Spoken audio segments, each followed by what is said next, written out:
opposition to right-wing racist CPD officer Robert Bakker, who has been put on a 120-day suspension rather than having been fired by the CPD, still collecting his nearly $95,000 a year salary.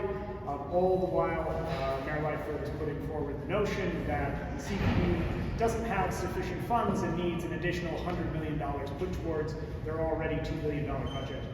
We're going to be speaking here today in opposition to the positions that the police superintendent has put forward, as well as the position of the mayor as a part of this horrendous process. So the first speaker today is going to be Ryan Watson of Socialist Alternative. Ryan, go ahead. Hello, I'm Ryan from Socialist Alternative. $31,600. About the poverty line of the family of 5 in the U.S. is the amount suspended, self-avowed Proud Boy police officer Robert Bakker will continue to make while being suspended after a probe found that he was linked to and used his post as a police officer of the law to target left-wing activists on behalf of the Proud Boys. This is egregious in its own right, but especially so when working people are already under pressure from inflation and they see the cost of living rising and increasing over the course of these coming winter months.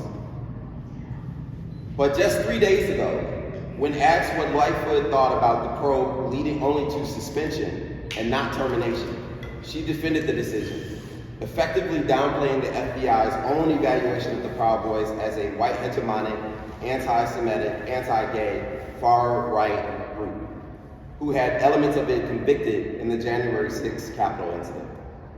This shows two things. Having a mayor whose identity, black, woman, and queer, has no bearings on where her allegiance lies. She is Mayor 1%, just like her predecessor and his predecessor before that. And two, the Democratic Party has no interest in addressing the true source of violence that we face as working people. The failures of capitalism. Deep inequality, more than 1 in 3 families working full-time are unable to get their needs met. Latinos, 59%. Blacks, 52%. Whites, 25%. Asians, 23%. And that's not including the unemployed and the poor.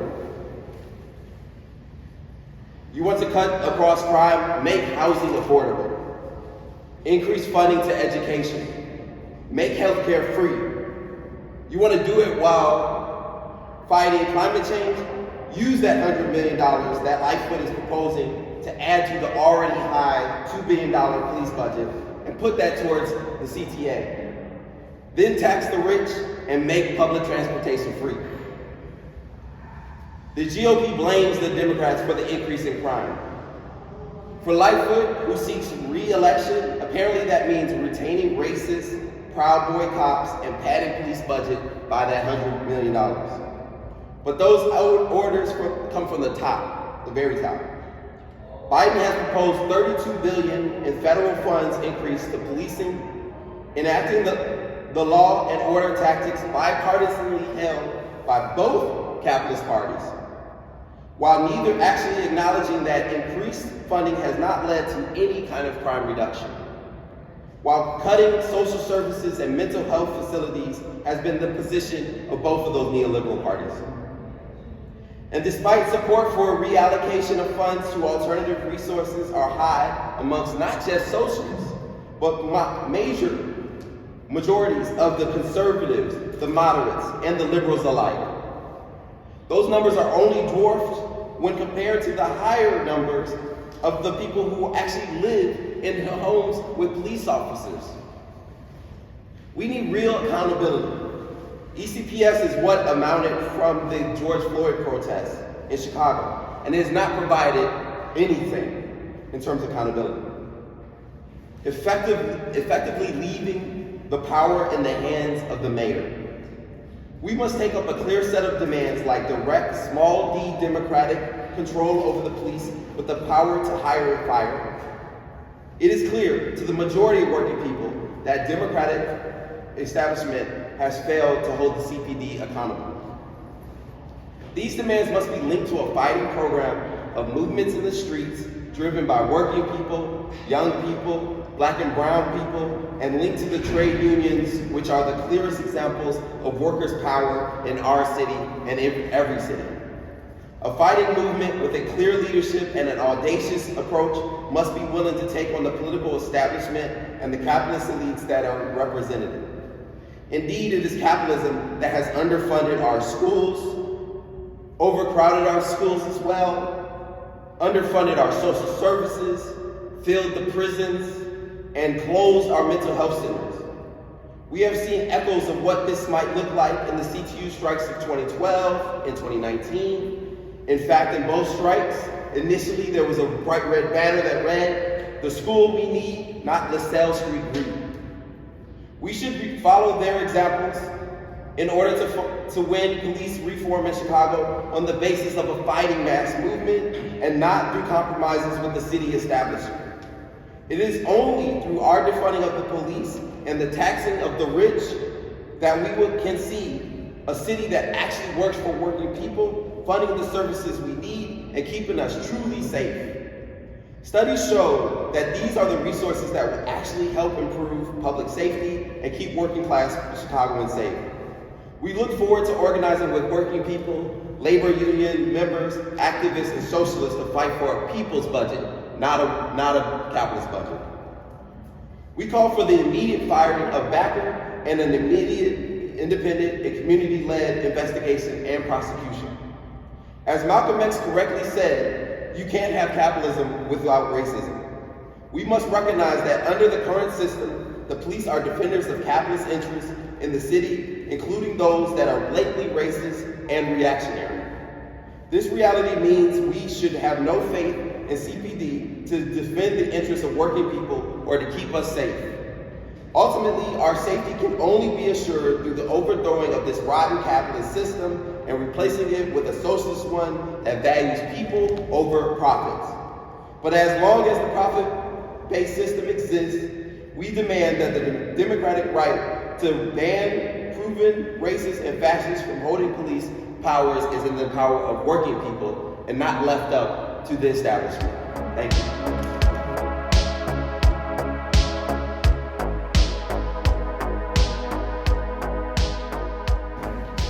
Good morning, members of the press. My name is Ugo Okere. That's U-G-O-O-K-E-R-E. My pronouns are he, him.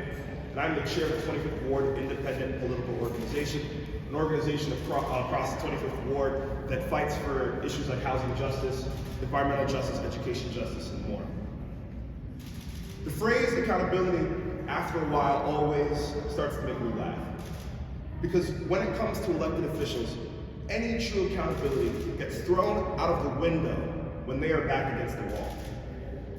Here we have one of the clearest, most evil forms of hatred embodied in the police department through Officer Robert Bakker, who was found to be a member of the Proud Boys. Let me make it clear. The Proud Boys are a white supremacist, anti-queer, anti-Semitic, right-wing hate group who were quite literally investigated by the FBI and charged with sedition by the United States for participating in the January 6th insurrection. The 120-day suspension of Officer Robert Bakker would be hilarious if it wasn't complete complicity to white supremacy from some of the highest halls of power in the city of Chicago. Make no mistake, there are thousands of undercover and quite frankly, not so undercover police officers across the country affiliated with organizations like the Ku Klux Klan, Proud Boys, Oath Keepers, and more. This is not an isolated incident. I believe with every bone in my body that the Chicago Police Department has many more white supremacists in every rank of that organization. Yeah. Every day, this city's leadership goes by with Officer Robert Bakker being on the payroll of the city of Chicago. Taxpayers across the city are funding the violent actions of white supremacist terror across our city. How is it that year after year, the police engage in extrajudicial killings of youth like Adam Toledo, the terrorizing of black people like Anjanette Young, and without fail, every year we decide to give them more money? This 2023 city budget includes yet another increase to the police department in the tune of millions of dollars. Is this what the Alderperson will be voting for in City Council? the allocation of resources support white supremacy? Or will other alderpeople be brave and demand the removal of this officer? I want to acknowledge the fact that we have the kid from Pilsen here, and as of today, he's a proudly endorsed candidate for the newly created ECPS Police District Council, endorsed by the 25th Ward IPO. Before he's even been elected, he's already using his voice to elevate the position to the ideal of what it could be, a position that truly holds the police department in the city of Chicago accountable for its actions. The 25th Ward IPO joins the call of people across the city of Chicago. Terminate Officer Bakker immediately and redirect funds to social services that will actually increase safety for Chicagoans across the city. Invest in true public safety. Hasta la victoria siempre. Thank you very much.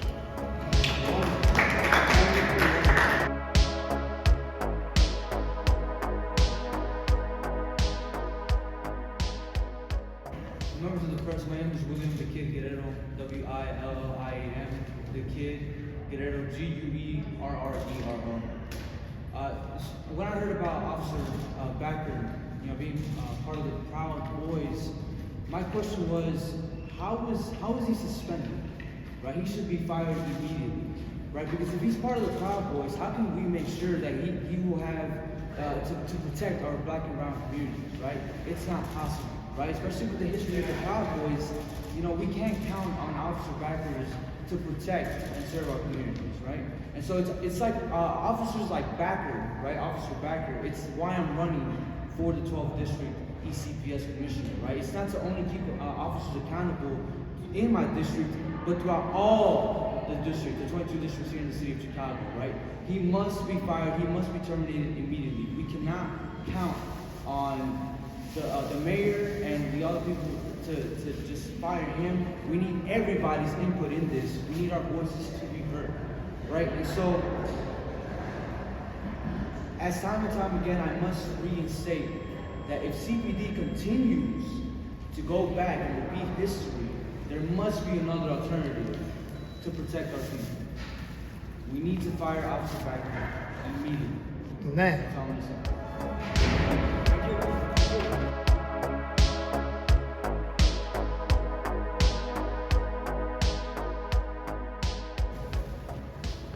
Thank you, Dustin, and good morning. And I hope the members of the media do a better job exposing this level of atrocities in our community. I hope that the message goes out to every single resident of the city of Chicago, because the issue of public safety concerns us all, and that's what we hear today. On Monday, we learned that the Chicago Police Department is continuing to pay the $95,000 salary of an officer under investigation for his connection with the Proud Boys. Robert Bakker helped to organize meetups in Andersonville and in Lincoln Square of the racist right-wing extremist group and brag about it, being able to use his position as a cop to identify and track down leftist activists. And this is not an isolated incident. The Proud Boys have been implicated and some of their members convicted in numerous physical attacks against left-wing protesters. Bakker violated his oath of office for putting these activists in danger. He cannot be allowed to remain on the police force. Right. While I'm shocked, I am not surprised. Alongside the numerous examples from over the past decade, we have to also acknowledge and want to make sure that the message goes out. Just this year, in our community, the 25th Ward, we had 2 officers that were charged by the state's attorney by shooting an unarmed man. And the list goes on. This further reveals the complete lack of public accountability of the Chicago Police Department. That's right. Bakker is just another example that proves the rule. Every day, the CPD targets black and brown Chicagoans, working people, and the poor in our communities, disproportionately targeting them as subject of traffic stops and tickets, and continue its history of brutality and murder. That's right. We should not be surprised given the continued presence of self-avowed fascists on the police force. That's right. I'm calling for Bakker to be fired immediately. Immediately. That's right. This is not a radical demand. The Chicago Inspector General notes that the CPD superintendent has previously stated that he will seek separation for officers with sustained Rule 14 violations, Right. or in layman terms, found to have made false reports, because it impairs their ability to credibly perform significant portions of their duties.